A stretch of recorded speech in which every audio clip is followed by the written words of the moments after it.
Welcome back. Today we're stepping on board Delta's flagship business class suites. Now, we've been in just about every other Delta One cabin, and we can't wait to see how this one compares. In this video, we're traveling on a Delta Airlines A350-900 in Delta One as we fly from Seattle, Washington to Seoul, South Korea. We've been looking forward to this flight for quite a while, not just to compare it to other Delta One products, but to compare it to other international carriers as well to see how it stacks up. Plus, stick around and we'll let you know how much we paid for the premium experience, and the answer may surprise you.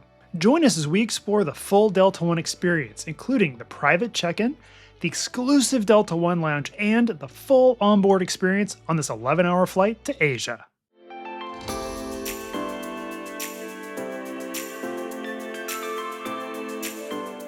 Welcome to Seattle. We're starting our day today here at Seattle-Tacoma International Airport, code SEA or Sea-Tac for short. Located about 14 miles from downtown Seattle, Sea-Tac is the largest airport in the Pacific Northwest. In 2025, it saw over 52 million passengers. This gateway to Asia serves as a hub for both Alaska Airlines and Delta. Sea-Tac is made up of a main terminal building with concourses A, B, C, and D, and two satellite concourses N and S. Delta Airlines operates out of the A, B, and S gates. Delta has been focusing on the Delta One experience for a few years now. They have set a standard for US-based international business class travel, and the experience starts before you even get on board. Dedicated Delta One check-in areas are available at all of Delta's hubs. JFK and LAX take this further with their own dedicated security, leading directly into their Delta One lounges. Let us know in the comments if you'd like to see us take a Delta One flight out of LAX or JFK. In Seattle, the Delta One check-in is located inside door 13. This is open to passengers with a same-day ticket for Delta One, business class on a Delta partner, or Delta 360 members. While not as separate and exclusive as at LAX and JFK, it's nice Delta has this dedicated space. There are two self-service kiosks and a small sitting area. Today we had a bit of a wait to check our bags. The Delta One area is small and there were only 2 agents working. We waited about 15 minutes in all. It definitely felt like they needed more staff this morning. Delta One tickets include 2 free checked bags up to 70 pounds each. These are marked with priority tags and are supposed to be given priority handling, ideally coming out first at baggage claim. Unfortunately, there isn't dedicated Delta One security here, and Checkpoint 3, the closest to the Delta counters, was quite backed up. So we headed down at Checkpoint 1 on the lower level. This was empty and we walked right through. With all the formalities aside, let's head to our next stop. Delta operates 2 Sky Clubs here at Seattle, but today we have access to the Delta One Lounge, one of the most exclusive lounges in the United States. Delta One lounges are only in LA, Seattle, Boston, and New York's JFK Airport. You have to be flying on a Delta One ticket or a Delta 360 on a first class ticket. A credit card will not get you into this lounge. Select Delta partners on a premium ticket can also gain access. The Delta One Lounge is co-located with the newer Delta Sky Club near Gate A11. There's a dedicated Delta One check-in stand right inside the door. Staff greeted us as we walked in and checked our boarding passes, and then gave us 2 entry cards. We were then directed to the elevators to head up to the 4th floor. There are stairs, but it's quite a hike. The Delta One Lounge is open from 8:30 a.m. to 8 p.m. The Sky Club is 1 floor below and is open from 5 a.m. to 10:30 p.m. Delta One passengers also have Sky Club access. We've done a lounge showdown previously between the new Seattle Sky Club, the Centurion Lounge, and one of the Alaska lounges. We'll put a link to that in the description if you'd like to check it out. If you have access to the Delta One Lounge, definitely pick that over the Sky Club. So what makes the Delta One Lounge so special? Let's head inside and find out. Each of the Delta One lounges are unique.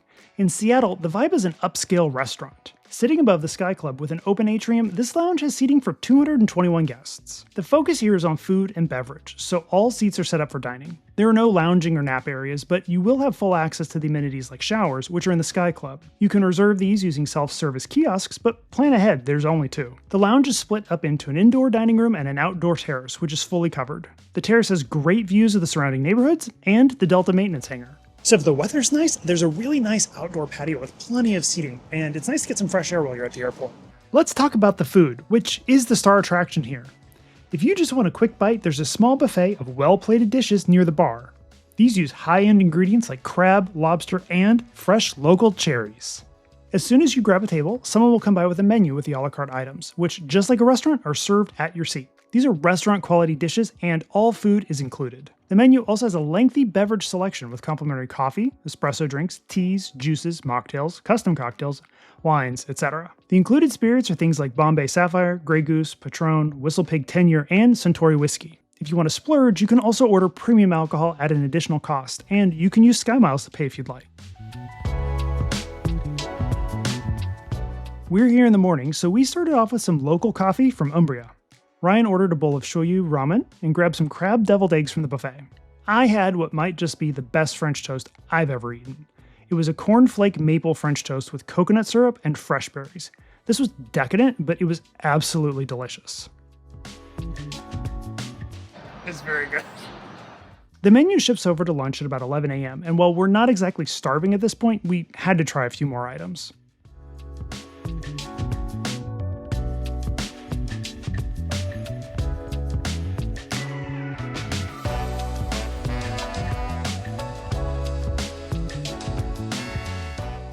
So this is my first time in a Delta One lounge, and it's pretty nice.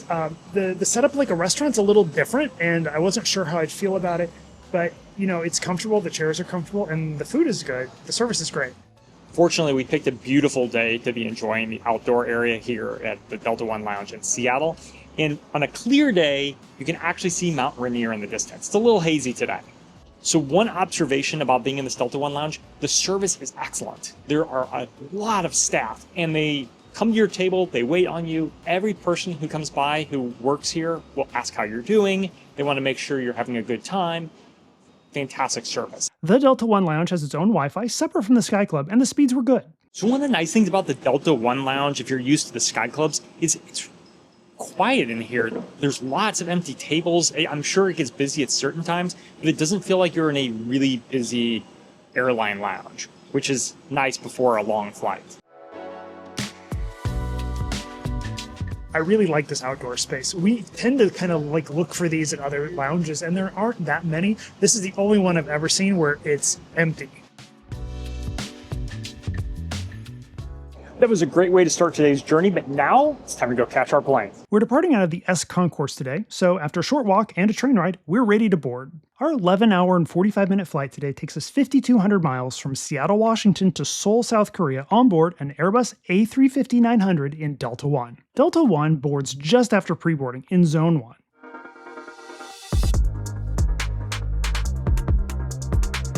Boarding is done through the L2 door, so we get to go left today. On this aircraft, there are 32 Delta One suites arranged in a staggered 1-2-1 configuration. Behind Delta One, there are 48 premium select seats in a 2-4-2, and finally 226 economy seats in a 3-3 configuration. We're in seats 5 and 7A today. When picking your seat, it's good to note that the odd rows are closer to the window and the even seats are closer to the aisle. So this is my first time in the Delta Suite, and it's pretty nice. This one's a little older, has a little wear and tear, but people are hard on the aircraft. It's pretty spacious, and we'll see how the bed is. I think it's 76 inches, and that's how tall I am. We'll see. The seats are 20.5 inches wide, and they recline fully into a 76-inch long bed. These Delta One seats are definitely more spacious than the A330 and 767 aircraft, but that kind of makes sense because the A350 is a larger aircraft. So the first impression, the seat's quite nice. It's an upgrade over the other Delta One seats that we've been in, so I'm excited to try this out. There are no overhead bins in the center of the cabin, making it feel open and spacious. But this means that the overhead air vents are only over the window seats. There is no storage for backpacks or carry-ons at your seat, so everything must go up above. But there are plenty of overhead bins in the cabin to accommodate everyone. Each seat has a universal power socket and a USB-A charging port. There isn't any closing storage space, but the red storage area is pretty spacious and secure enough for small items. I like the little red accent. I'm a little surprised it doesn't shut though. Hopefully none of my stuff comes flying out. The seat controls are very clear and easy to use. Just behind them is a small compartment along the armrest which flips up to reveal a mirror and the IFE remote. On the wall above is an accent lamp. The cover slides down to reveal a reading light. There are also accent lights above the IFE screen, and they automatically dim or brighten along with the seat mode. I thought that was really cool. The large tray table pops out from the side console, and it is sturdy, but once deployed, you can't get out of the seat.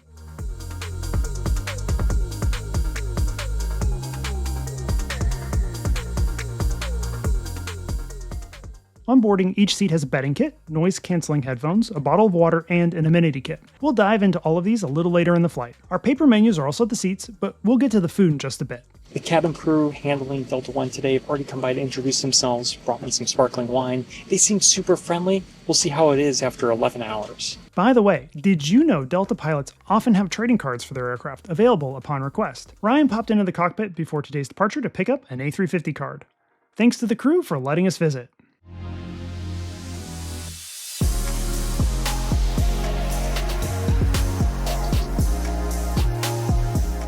As we taxi towards the runway, one quick note about these seats.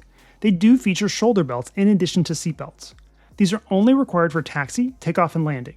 You can disconnect the shoulder belt once you're airborne.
And we're off to Korea.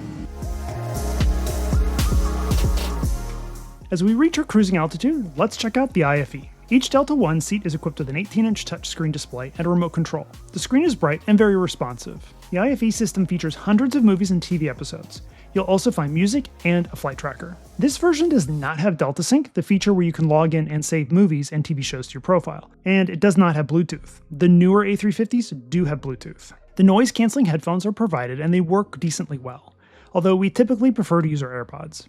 It's nice to not have to wear a headset on a long flight. Wi-Fi is available on this plane, and it's free if you have a SkyMiles account. It has good speeds, but only works over North America, so it was only available for the first couple of hours. This is another drawback of these older A350s.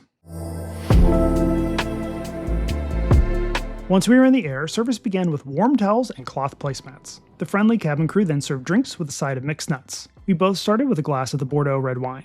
There will be 2 meals on this flight. The main meal is up first, followed by a lighter meal before landing. Snacks will be available in the middle of the flight. Delta allows you to pre-order the main meal starting a week before departure. We flew to Seattle in first class the day before, and the Western options were the exact same entrees they served in domestic first class.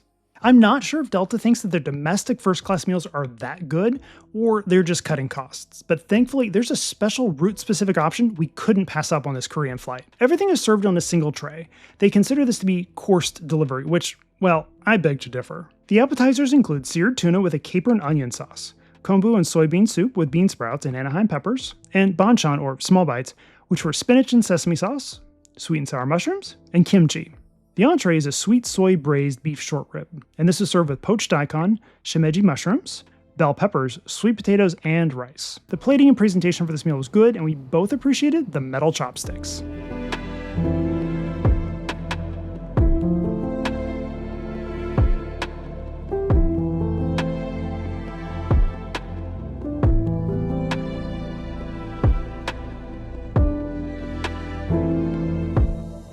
So we both did the Korean menu, and I'm curious to see what Ryan's reaction is. This is very good.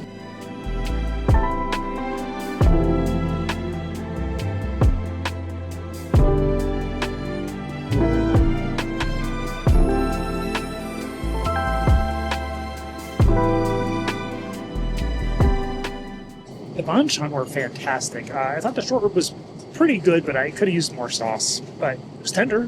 They did pre-slice it, which made sense with chopsticks. That's also the first time I've ever had chopsticks on a Delta flight. I liked it. For dessert, Ryan had to go with the ice cream sundae.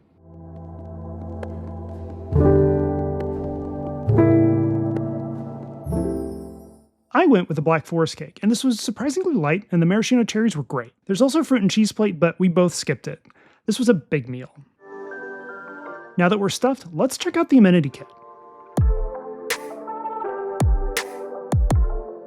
These are from Missoni and have been refreshed since our last Delta One trip. The cases come in a few colors. The leatherette bag contains an eye mask and socks, both now matching the bag's color and pattern. Rounding out the kit are earplugs, a dental kit, and a pen. There's also Grown Alchemist brand hand cream and lip balm, and a new addition, moisturizing eye patches. It's a nice kit and the products are good quality. In addition to the Amenity kit, we also received a set of Missoni slippers. These are comfortable and a nice addition on a long flight. With the meal completed and having checked out the amenities, let's hit the lavatory to freshen up. There are 2 lavatories at the front of the plane for Delta One passengers. The crew kept these clean throughout the flight. While there's nothing too special about these, they are stocked with Grown Alchemist soap and hand lotion. We also like to see the faucet is hands-free.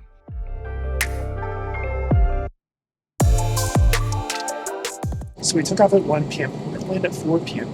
So the question is, when would you sleep? Let us know in the comments what you would do. Since this is a long daytime flight, we plan on watching some movies, getting some work done. We may also squeeze in a quick nap. On that subject, let's talk about the bed, which is one of the reasons you book Delta One. Delta includes a memory foam cuddle pillow, which is available on longer international routes. The Missoni branded bedding pack includes a pretty substantial second pillow, good quality duvet, and mattress topper, which are now available on Delta One flights. So the Delta bedding has been really nice. We noticed last year when they upgraded to the new Missoni bedding with the duvet cover, the pillows, and the seat topper.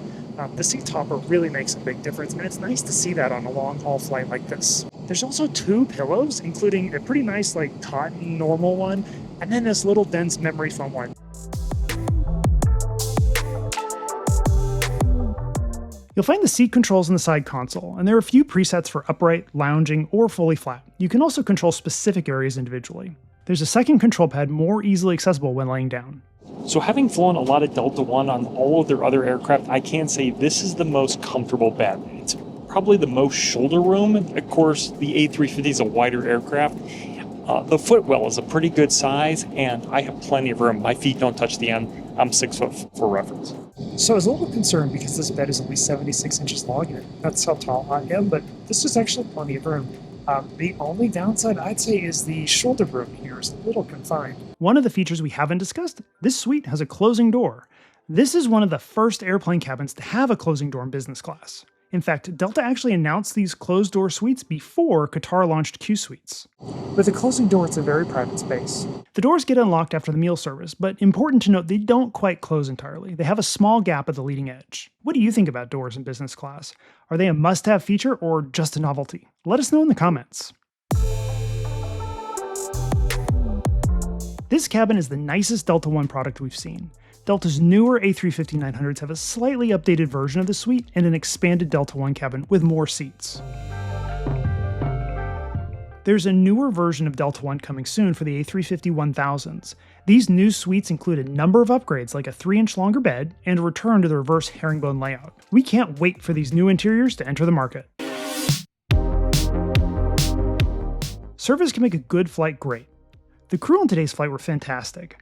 They were available throughout the flight, made the rounds frequently, and even helped me practice some Korean. Their service was warm and friendly, and they always addressed us by name. It's hard to put it in words exactly, but the crew on this flight were absolutely fantastic. They were all very friendly and very present.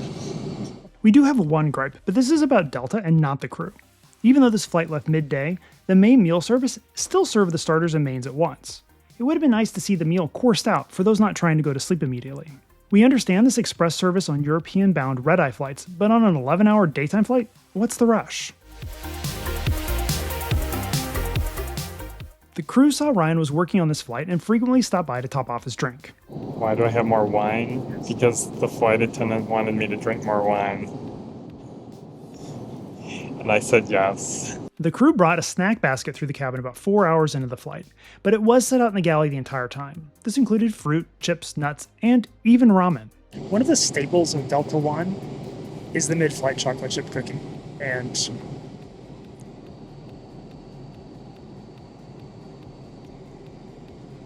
it's always a treat. They also had strong feelings about bottles of water and insisted on giving us some of the, quote, better Japanese water over the Dasanis that were at our seats. This level of cabin service was really impressive, and the flight attendants were great. This was a Seattle-based crew, and they told us they mainly work these long-haul flights to Asia. About 90 minutes before landing, there's a second meal service. Even though we're arriving around 5 p.m. local time, this is considered breakfast. You don't get to pre-order breakfast, and the choices were Belgian waffles, quiche, or the Korean option of kimchi and bacon fried rice. We both went with the fried rice. I managed to get the last fried rice, but they were out of the Korean sides, so it came with a croissant and yogurt. The yogurt was good with a fruit compote and granola. The fried rice smelled and tasted great, and there was a good fried texture on the rice. Ryan's fried rice was accompanied by a seasoned hard-cooked egg and fresh fruit. I thought the catering on this flight was actually really good. I enjoyed the Korean options that they had. It's a little different from what we've been seeing on Delta lately, so it was nice to have something different, and it makes me very excited about food in Korea when we get there. But the food doesn't end. Just before landing, chocolates were handed out. We've got a bit of weather today, so enjoy the scenery, and we'll be back shortly to wrap up.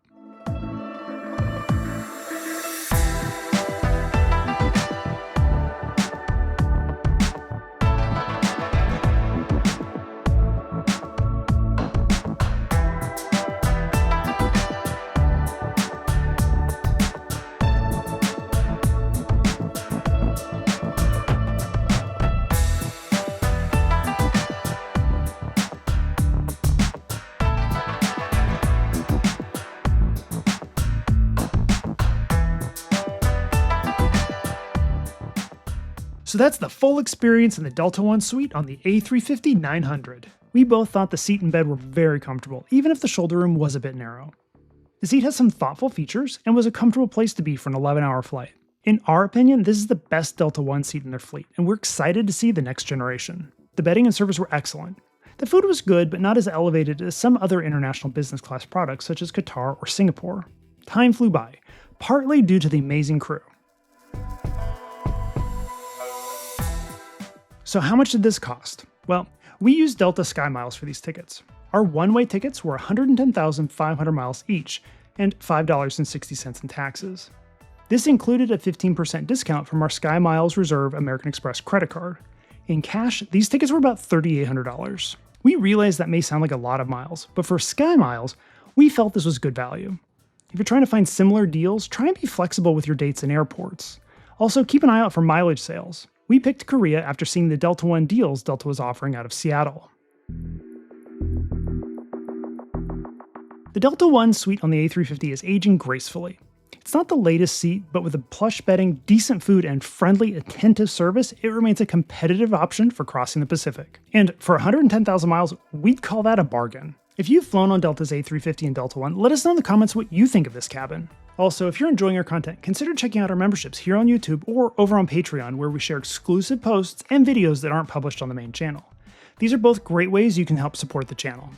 We hope you enjoyed today's A350 Delta One flight review. We'll also have a Korean Air first class video coming in the near future, so make sure you hit that like button and subscribe so you get notified when that video comes out. Thank you for watching. On to the next adventure.